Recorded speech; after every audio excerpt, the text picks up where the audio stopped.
안녕하십니까? 예, 아름다운 특성을 감사드립니다. 비가 많이 오는데 한 해 우리나라 장마 피해가 많은 것 같아요. 우리 목자님들 가정에 장마 피해가 없기를 바랍니다. 자, 오늘 말씀은 사도행전 17강 침묵하지 말고 말하라입니다. 침묵하지 말고 말하라. 본문 읽었죠? 우리 요절 말씀만 한번 읽겠습니다. 사도행전 18장 9절입니다. 같이 한번 읽죠. 밤에 시작. 밤에 주께서 환상 가운데 바울에게 말씀하시되 두려워하지 말며 말하라.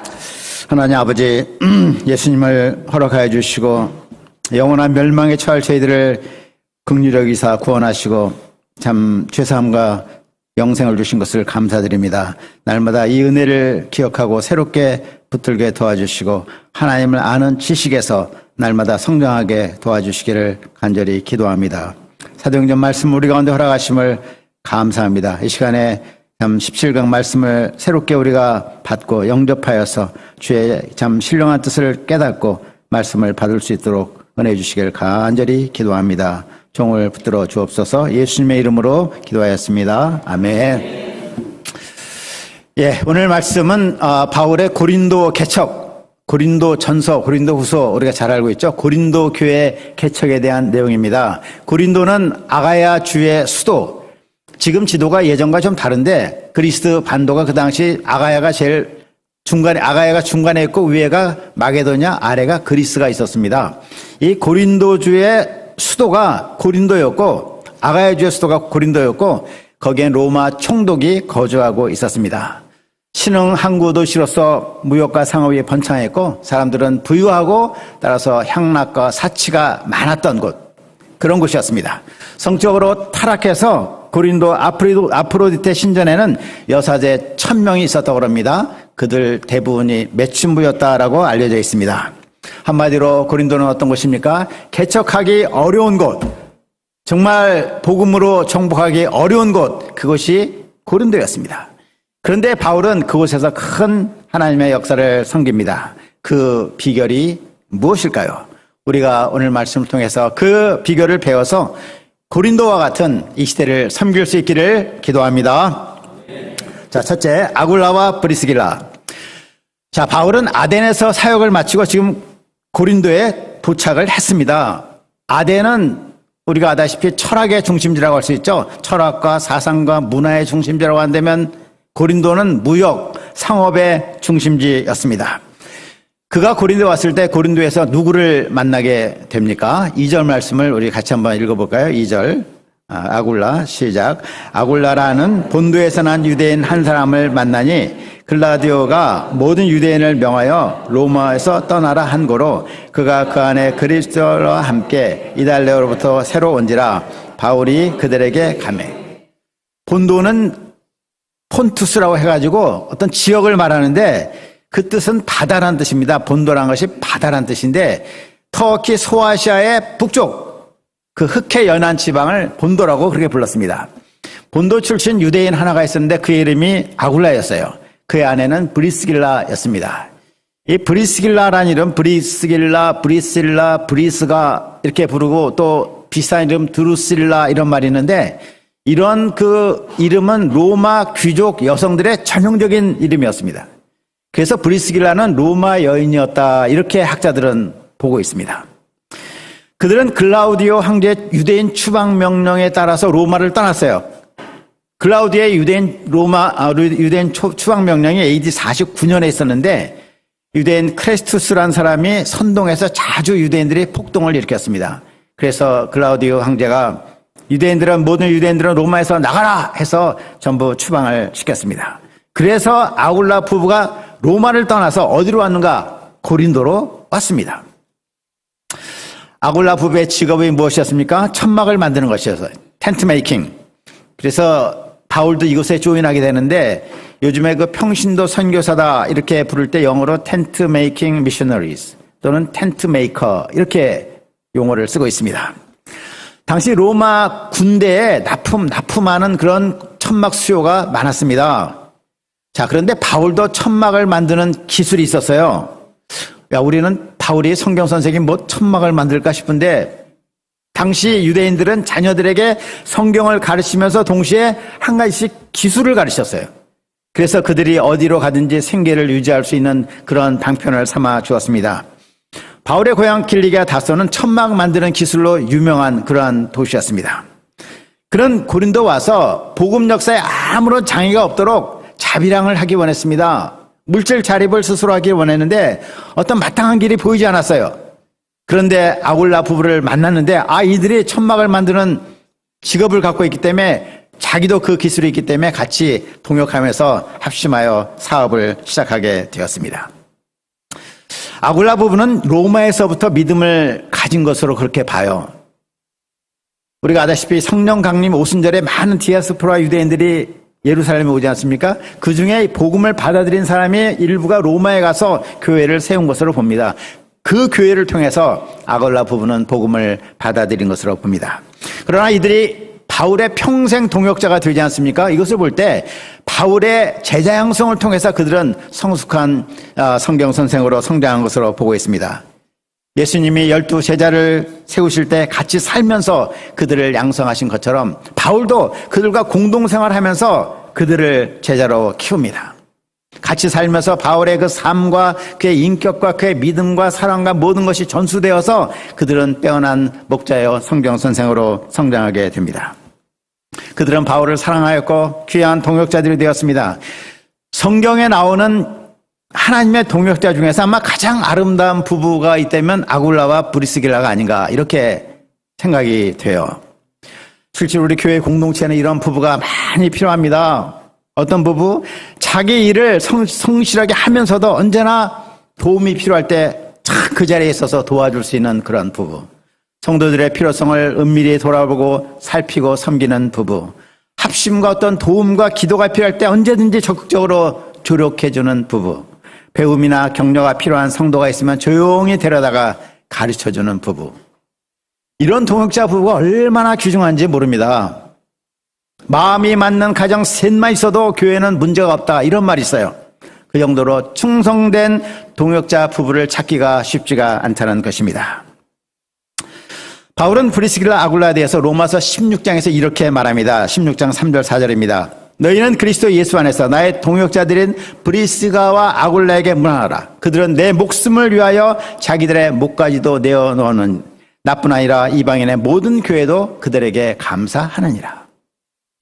바울의 목숨을 위해서 자기들의 목을 내놨대요. 아마 무슨 사건이 있었던 것 같아요. 그것이 성경에 기록되지 않았기 때문에 우리가 모르지만 여하튼 그들은 생명을 바쳐서 바울을 동역한 하나님의 동역자들이었습니다. 이러한 동역자들이 있었기 때문에 고린도 개척이 가능했던 것입니다. 하나님의 역사는 동역의 역사입니다. 겸손히 자기를 낮추고 생명의 동역, 간극 없는 동역을 할 때 하나님의 역사는 일어납니다. 우리 가운데 이런 아름다운 동역의 역사가 활발히 있기를 기도합니다. 자, 둘째, 하나님의 말씀에 붙잡힌 바울. 5절 말씀을 같이 한번 읽겠습니다. 실라와부터 5절 시작. 실라와 디모데가 마게도냐로부터 내려오매 바울이 하나님의 말씀에 붙잡혀 유대인들에게 예수는 그리스도라 밝히 증언하니. 자, 오늘 18장 하는데 16장, 17장을 좀 기억해 보면 바울의 여정을 우리가 알 수가 있습니다. 바울이 마게도냐에 있는 환상을 보고 어디로 왔어요? 유럽에 와서 빌립보에 먼저 개척했죠. 빌립보 다음에 데살로니가, 베레아, 아덴, 고린도 이렇게 이동을 했어요. 바울이 먼저 이동했고 실라와 디모데가 그 뒤를 따라옵니다. 바울이 고린도에 먼저 와 있을 때 실라와 디모데가 마게도냐로부터 내려왔습니다. 마게도냐라면 빌립보, 데살로니가, 베레아 이런 지역을 말해요. 구체적으로는 디모데는 데살로니가에서 내려오고 실라는 빌립보에서 내려옵니다. 근데 이들은 모두 바울에게 힘이 되는 좋은 소식을 갖고 와요. 디모데는 먼저 데살로니가 성도들에 대한 소식을 전합니다. 그들이 잘 지내고 있습니다. 바울 목자님, 그들이 고난 가운데서도 중심을 지키고 기쁨으로 주님을 섬기고 있습니다. 그들이 마음이 합심하여서 우리 바울 목자님을 사모하고 있습니다. 이런 소식을 전해왔어요. 이것이 바울에게 아주 큰 힘이 되었습니다. 왜냐하면 바울은 데살로니가에 오래 머물지 않았어요. 복음을 전하고 일찍 떠났는데 그 초신자이던 그들이 고난을 잘 감당할 것인가? 정말 믿음으로 성장할 것인가? 교회 내에서 분열이 일어나지 않을 것인가? 노심초사하며 걱정했는데 가져온 소식이 그들이 잘 지내고 믿음 지키고 바울 목사님을 사모하고 있다는 그 말을 때 큰 힘이 되었죠. 신라는 빌립보 교회의 성도들이 정성스럽게 준비한 선교 헌금을 가지고 왔어요. 바울의 사역을 지원하기 위한 것입니다. 이는 그 당시 바울에게 아주 적기에 매우 유용한 물질이었습니다. 당분간 그는 생계를 위해서 일하지 않고 전심으로 말씀 역사를 섬길 수 있는 그러한 은혜가 주어졌습니다. 그는 빌립보 성도들의 희생적 지원에 감사하고 큰 힘과 위로를 덧입었습니다. 자, 이때부터 바울은 무엇을 합니까? 5절 하반절 다시 보겠습니다. 바울이 하나님의 말씀에 붙잡혀 유대인들에게 예수는 그리스도라 밝히 증언하니. 바울이 하나님의 말씀에 붙잡혔다 이렇게 돼 있어요. 붙잡혔다는 것이 무슨 뜻일까요? 그 언어적으로는 붙잡혔다는 말은 둘러싸다, 가두어지다, 강권되다 이런 말입니다. 그의 입장에서는 하나님의 말씀 연구 또 가르친 일에 자기의 온몸을 들이고 전심전력한 것입니다. 깊은 말씀 연구를 통해서 그의 마음에 진리를 발견하는 기쁨이 넘쳤습니다. 하나님의 말씀을 우리가 깊이 공부할 때 그 깨달을 때 기쁨이 있지 않습니까? 마음이 즐거워요. 시편 119편 111절은 말합니다. 주의 말씀은 내 마음의 즐거움이다. 이 즐거움을 맛보면은 누가 하지 말라도 막 말씀을 공부하고 스스로 연구하고 이렇게 하게 되죠. 그는 말씀 역사에 자신을 온전히 들였습니다. 이때 그는 내적인 즐거움이 충만하고 말씀의 샘에서 나오는 생수를 마시고 하나님의 은혜와 사랑의 그 심령에 확 밀려왔습니다. 이와 같이 말씀에 막 강권되는 이것이 바로 말씀에 잡힌 것입니다. 하나님의 말씀에 잡힌 어떤 분 예를 보니까 전철을 타고 가는데 이제 두 정류장 후보면 내려야 돼요. 그러면 사무엘 하를 입고 있는데 그 끝을 보려고 막 도착하기 전까지 폭풍 흡입하면서 말씀을 막 받아요. 어떤 사람은 집에서 나오자마자 성경 암송 구절을 꺼내서 막 암송을 합니다. 일과 끝나고 집에 돌아갈 때 전철역에서 내려서 집에 도착할 때까지 막 암송을 하다가 집에 도착하면 B번 누르잖아요. B번 누르기 전 0.1초까지 막 보다가 탁 눌러. 그리고 집에 들어. 아마 이런 것이 말씀에 붙잡힌 예가 아닌가 생각이 됩니다. 우리가 바울에게서 본문에서 배울 점이 무엇입니까? 복음의 일꾼은 하나님의 말씀에 붙잡혀야 된다 이런 말이에요. 우리 그리스도인은 모두 전도자들입니다. 이런 우리의 삶은 말씀에 붙잡히는 삶, 말씀에 둘러싸이고 갇히고 강권되는 삶을 살아야 되는 것입니다. 선지자 예레미야는 말씀에 붙잡혀서 이렇게 말했습니다. 내가 다시는 여호와를 선포하지 아니하며 그 이름으로 말하지 아니하리라 하면 나의 중심이 붉은 것 같아서 골수에 사무치니 답답하여 견딜 수 없노라. 말씀을 전하다 보니까 막 반대, 비방, 핍박 일어나니까 이제 그만하겠다.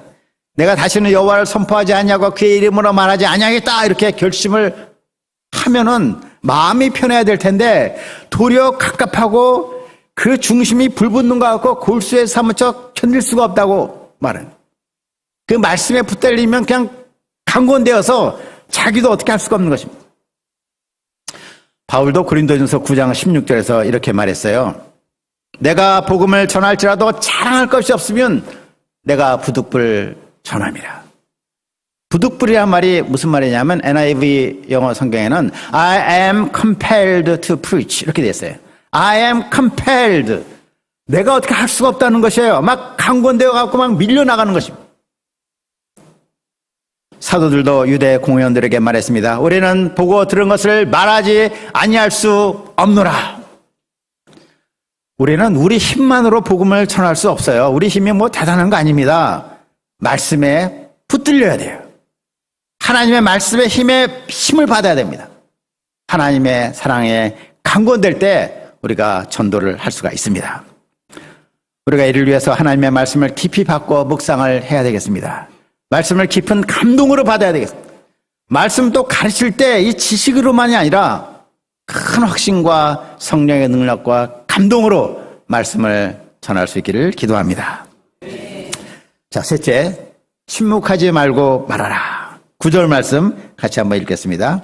9절입니다. 예, 시작. 밤에 주께서 환상 가운데 바울에게 말씀하시되 두려워하지 말며 침묵하지 말고 말하라. 자, 고린도 역사가 지금 왕성하게 지금 일어났어요. 디도 유스도 집에도 들어가고 회당장 그리스도도 변화되고 그의 온 가족이 회개하고 세례받고 수많은 사람이 믿었다고 지금 바로 되지 않습니까? 이렇게 왕성한 역사가 일어날 때 도리어 바울은 두려움에 빠졌습니다. 그리고 더 이상 말하고 싶지 않았어요. 침묵하고 말을 중단하기로 했습니다. 왜 그랬을까요? 이것은 고린도의 그 죄의 세력이 그만큼 강하고 유대인들의 핍박이 극심했기 때문입니다. 아니, 우리는 좀 의아스럽죠. 아니, 천하의 바울이 두려웠어? 그가 루스드라에서 돌에 맞아 초죽음이 되었는데도 다시 들어가 복음을 전했는데 두려워했어? 예, 그렇습니다. 바울도 두려워했어요. 그도 사람입니다. 구약에 보면 엘리야 선지자가 갈멜산 전투를 하죠. 바알 선지자 450명과 대결해서 그들을 다 죽여요. 얼마나 용맹스럽고 담대합니까?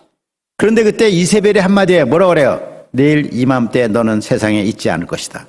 이 한마디 듣고 그냥 엘리야가 두려움에 사로잡혀서 쫙 도망가요. 어디까지 가요? 갈멜산은 이스라엘 중간인데 브엘세바 최고 남단까지 쉬지도 않고 그냥 도망을 갑니다. 사람이 박해 앞에 두려움 갖는 것이 당연하죠. 엘리야나 바울이나 다 우리와 성정이 같은 사람들입니다. 주님은 이런 바울에게 말씀하십니다. 두려워하지 말며 침묵하지 말고 말하라. 두려움은 우리 전도인들에게 최대의 적이라고 할 수 있습니다. 두려움에 잡히면 무기력해지고 싸워보기도 전에 그냥 항복해버리잖아요. 의욕을 잃어버리고. 우리도 믿음으로 살지만 우리가 붙은 맥 속의 말씀을 놓치면은 막 두려움에 잡히고 내가 지금 이렇게 살아도 되나 하는 생각이 들어요. 이 두려움은 하나님이 주신 것이 아니라 누가 주는 거예요? 마귀가 주는 것입니다. 하나님은 바울에게 두려워 말며 침묵하지 말고 말하라. 내가 너와 함께 있으며 어떤 사람도 너를 대적하여 해롭게 할 자가 없을 것이니 이는 이 성중에 내 백성이 많음이라. 이렇게 말씀하십니다. 너를 대적할 자가 없고 너를 해할 자가 없고 내 백성이 많다. 무슨 말이죠? 내 백성이 많다. 네가 복음을 전하면 이 복음을 감사함으로 받을 사람, 환영할 사람, 믿고 구원받을 사람이 많다 하는 것입니다. 우리는 고린도와 같은 시대에 살고 있습니다. 이런 시대를 섬기기 위해서 우리가 무엇을 해야 되겠습니까? 말씀에 붙들려 복음을 말해야 되는 것입니다. 어떤 사람은 그렇게도 말해요. 삶이 중요하지 말이 중요합니까? 영향력이 중요하지 말이 중요합니까? 예, 뭐 삶도 정말 중요하죠. 영향력이 중요하죠. 그러나 말을 하지 않으면은 사람들이 복음을 알 수가 없어요. 예수를 믿을 수가 없습니다. 그래서 삶을 통해서 영향력을 미치긴 해야겠지만 궁극적으로 말을 해야 되는 거예요. 아무리 좋은 영향을 미쳐도 복음을 말하지 않으면 구원 역사가 일어날 수가 없습니다. 바울은 하나님의 말씀에 힘을 얻었습니다. 두려움을 극복했습니다. 침묵하지 않고 계속 복음을 말했습니다. 이렇게 1년 반을 했어요. 그럴 때 고린도가 든든한 반석 위에 서게 되었습니다. 넷째로 총독 갈리오를 통해 바울을 보호하신 하나님. 12절과 13절 같이 한번 12절 13절 읽겠습니다. 시작. 갈리오가 아가야 총독 되었을 때 유대인이 일제 일어나 바울을 대적하여 법정으로 데리고 가서 말하되 이 사람이 율법을 어기면서 하나님을 경외하라고 사람들을 거는다 하거늘. 예, 갈리오라는 사람이 새로운 총독으로 부임을 했습니다. 그는 세네카라는 사람, 우리가 잘 알죠? 로마의 유명한 정치가요, 철학자요, 네로 황제 개인 가정교사였던 세네카의 아들입니다. 그는 청렴 결백한 사람이었습니다. 그가 총독으로 새로 부임했어요. 보통 총독이 새로 이렇게 오면 어떻게 해야 돼요? 그 주민들과 잘 관계성을 맺어야 되지 않겠습니까? 잘 다스리기 위해서 그들의 환심을 사야 되었습니다. 유대인들은 이 기회를 이용해서 눈에 가시와 같은 바울을 제거하고자 했습니다. 그래서 일제히 바울을 고소하여 법정에 끌고 갑니다. 말하기를 이 사람이 율법을 어기고 로마에서 승인하지 않은 불법 종교를 전파한다. 이렇게 고소했습니다. 그때 총독 갈리오의 판결이 어떠합니까? 14절, 15절 우리 같이 한번 다시 읽겠습니다. 14절, 15절. 예, 시작. 바울이 입을 열고자 할 때 갈리오가 유대인들에게 이르되 너희 유대인들아 만일 이것이 무슨 부정한 일이나 불량한 행동이었으면 내가 너희 말을 들어주는 것이 옳거니와 만일 문제가 언어와 명칭과 너희 법에 관한 것이면 너희가 스스로 처리하라. 나는 이러한 일에 재판장 되기를 원하지 아니하노라. 예. 갈리오는 총독으로서 바울이 죄를 졌으면 당연히 벌을 내려야 되죠. 그런데 그는 유대인들의 고소의 포인트가 무엇인가를 간파했어요. 아, 이거는 로마 법에 관한 문제가 아니라 자기들 종교에 관한 문제구나 하는 것을 알고서 말하기를 나는 총독으로서 이러한 현지인 종교 문제에 관여하지 않겠다고 선언합니다. 그리고 그들의 고소를 기각합니다. 실제로 로마 법에서 총독은 식민지 현지인들의 종교 문제에 관여하지 말도록 그렇게 되어 있습니다. 즉 그의 결정은 바울이 로마법상 처벌할 만한 부정한 일이나 불량한 행동을 한 일이 없다라고 판결을 내린 것입니다.